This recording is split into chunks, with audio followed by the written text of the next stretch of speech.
Hi and welcome to my channel. I'm Evelyn, I'm 40 and I'm prepping for my second IVF cycle, which is coming up in August now.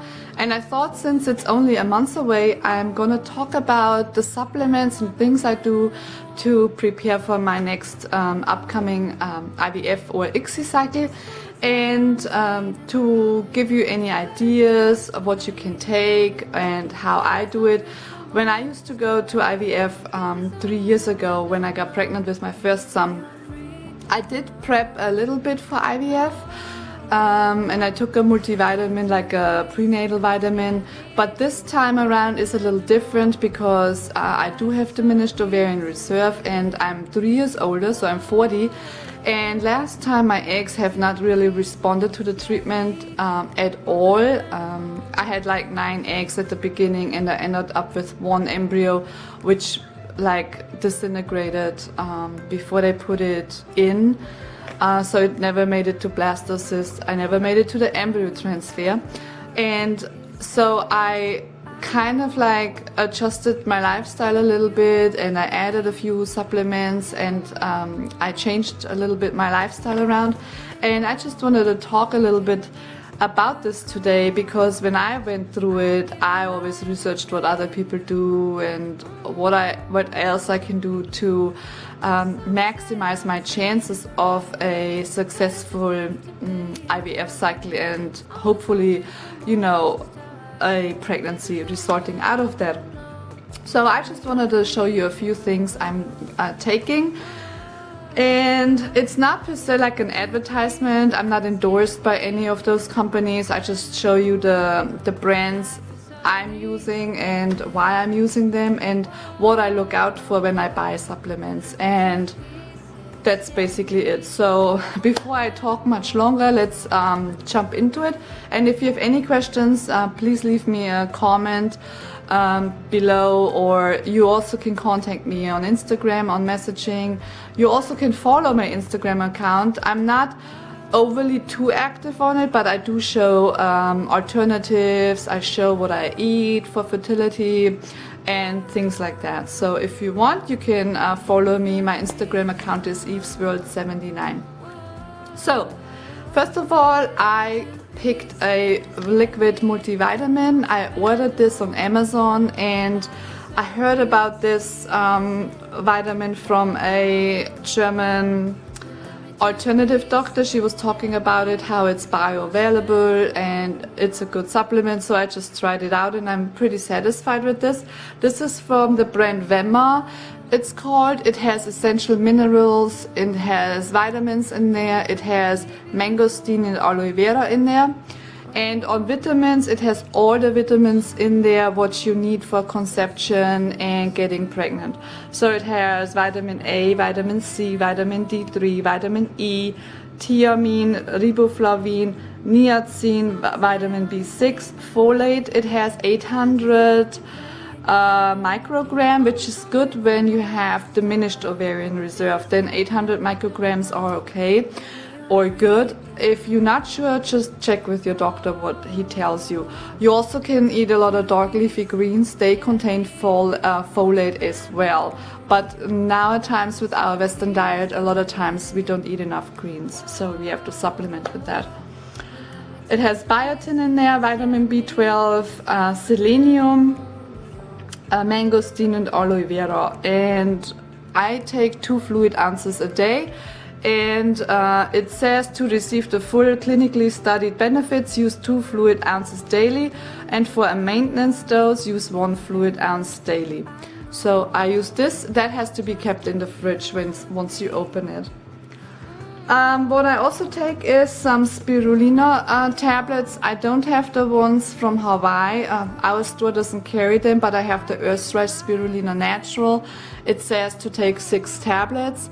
I normally buy the powder, but it was out because the powder I put in smoothies or in drinks, or you can put it in your orange juice and drink it. That's full of nutrients.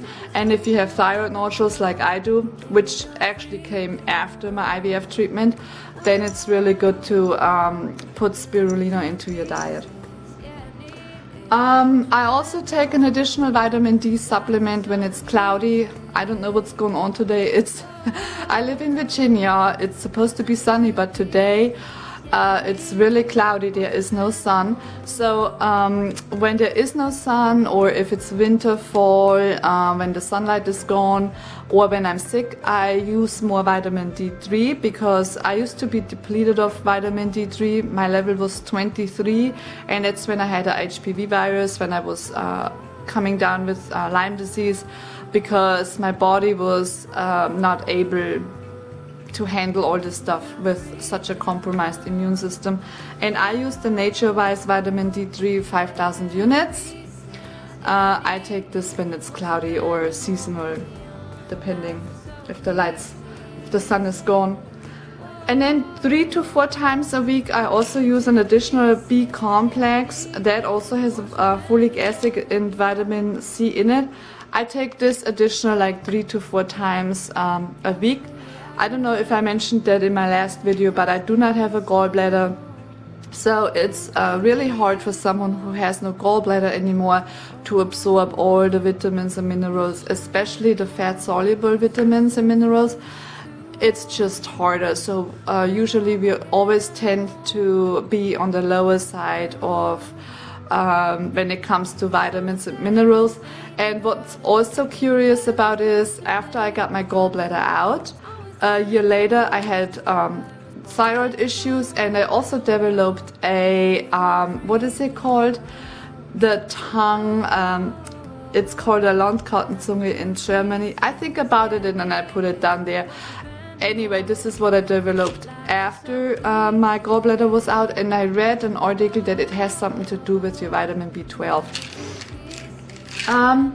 Also, I'm taking a iodine supplement. Iodine is really important, especially for me. We all have thyroid issues in my family, and I take 1 drop of the benevolent liquid vitamin. And you shouldn't take it at night, so take it in the morning or around lunchtime, because it does give you energy and you do not want to be up at night. Yeah, then I take 2 teas on a regular basis. I try to drink the lemon balm tea every night before I go to bed. It has a little sedative effect on you. It's supposed to balance your adrenals out. The adrenals are very they are in connection with your DHEA production and hormones and things like that, fight and flight stage and cortisol. So when you go through IVF treatment or you prepping for IVF, it's good to have a cup of that tea at night, because it takes the edge off, it calms you down, it helps with anxiety or anxiousness, and especially when you go through IVF treatment, there's a lot of thinking going on. Like it's kind of like a roller coaster ride. You feel good and then you feel down, and then you think about what is if, and hopefully it's working out. And it's just, especially like in my case, when I go to bed, sometimes I start to think, or your appointment didn't go the way you expected and things like that. It's good to take this at night to calm you down, to give your adrenals a break, to balance everything out, and to take a little bit the edge off of your anxiety and anxiousness. So this is a really good tea. And for me, I drink it and I have the best sleep ever. And a lot of times I wake up the same way as I fell asleep, in the same position. So this gives me a really good sleep as well. And also I take, what's it? Red raspberry leaf tea. I have to switch into my English language because I just did the same video in German, so I have to rethink my language. But I went to the health food store and I got like a bag of the red raspberry leaf tea, which is really good for toning your uterus. Sometimes, like in some articles, they talk about how it's good for your egg health and for your egg quality, and so I'm drinking this a couple times a week. And I'm not sure if this all was responsible that my FSH went down. I don't know, but we will see if I'm gonna have a successful IVF treatment in August or not. Yeah, we only can wait and see. Also, what I'm taking, actually I started choosing. There are a few videos out there choosing for fertility, and I choose for overall health benefits because of my thyroid nodule, which is, nobody knows if it's cancer or not. They only can tell me that if they would take the thyroid out, and I decided to leave it in. And I started to choose every morning a big glass. This is carrot, apple, spinach, beet and parsley juice. But there is a German book, and I don't think it's available in English language. But I wanted to say that there is a little chapter in there that says if you want to get pregnant, if you're trying to get pregnant, one of the self-help things you can do is to drink at least 3 weeks before you start IVF, or you know, when you start trying to conceive, 1 glass of fresh carrot juice every morning, and it has to be fresh. It cannot be pasteurized or heated, because what's important is the enzymes and minerals and all that stuff in the carrot juice. And the reason why you can buy juices on the shelves is because they are heated and it destroys the enzymes, and that's why it can sit on the shelf for a long time. There's also a good book what I recommend for you, and that's in English. That is the fresh and vegetable fruit juices. That is really good. It's by Dr. Norman Walker. He lived to be 117 years old, and he didn't die of old age. He was run over supposedly. But there's a whole article in there about carrot juice and what it does. And in the back he talks about different diseases and ailments, and there's also fertility in there, which is called sterility in this book, and what juice you should drink for that. So this is a really good book, and if you are into overall health and choosing and eating healthy, that's a really good book. And also, since I cannot really quit my coffee habit, I switched, I got an alternative to my regular coffee, and that is the Mommy coffee that I found on Amazon. They have caffeine coffee, then they have half of caffeine coffee, and no, also decaffeinated coffee. But it's the Mommy coffee. It's designed by moms for moms. I'm not getting endorsed by it. I'm just showing you what I'm taking. And I opted for the half caffeine, and it's organic, which is important, and low acid as well.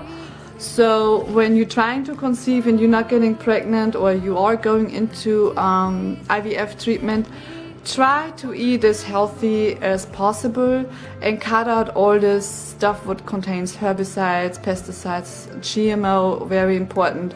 There's a reason we don't get pregnant in the first place. So try to make healthy changes, better changes for your body, and read the labels. You are astounded when you go to the grocery store and you want to get this cookie, or you want to get that cereal, or you want to get anything, a drink or whatever, and you read the back of the label. 90% of the times that happens to me that I put it back into the shelf because it contains GMO, or it contains aspartame, or all this stuff. So it's really good nowadays to read the label in the back to see what's really in there, because the front sometimes doesn't is not the same as the back, and the back tells you the truth what's going on in this product, and the front just shows you the nice side. So yeah, that was pretty much it. Other than that, I go still to my acupuncture 1 to 2 times a month. I take my acupuncture appointment. I still exercise. The only thing you shouldn't do is the HIIT, high interval sports stuff. You shouldn't really do, because it has an effect on your adrenals. You don't want to have a stressed cycle per se, or a stressed preparation time. You want to be as relaxed as possible, with as little stress as possible, and as healthy as possible. And also when you buy supplements, go and look that they are bioavailable, that they are absorbed by the body. For me, the liquid ones or gel tablets work better than the powdered tablets. Look that they are organic, that they don't contain any GMO or herbicides, pesticides, additives, blah blah blah. Don't order anything made in China or Asia. The regulations are over there, they are not the same. Sometimes supplements are third-party certified, so that's a good thing. Just look into that and try to watch funny movies, take the stress off as much as possible, get your sleep, and have a positive outlook. And try to keep it up, the positive outlook until the IVF is over. And even then, if you had an embryo transfer, don't get too entangled in after the embryo transfer, oh, could I be pregnant or not? I can tell you my embryo transfer, I had a light cramping for a couple of days, it went away. I never had any pregnancy symptoms and I was pregnant. So don't try to overthink things, try to stay positive and do all what you can to prep for IVF and to have a positive outcome, and leave the rest up to God, the universe, fate, whatever. And that's the best how you can go through an IVF treatment. Yeah, that was it for today. I hope you liked the video. If you liked it and you want to see more, you can subscribe to my channel. You are more than welcome to stay here for a while. I also would like for you to leave comments in the comment section below if you have any questions, or if you have any tips on IVF treatment or prepping. Just write it down, and yeah, I would say I wish you all the best for your IVF treatment, that you get pregnant soon, and hopefully 2019 will be our year.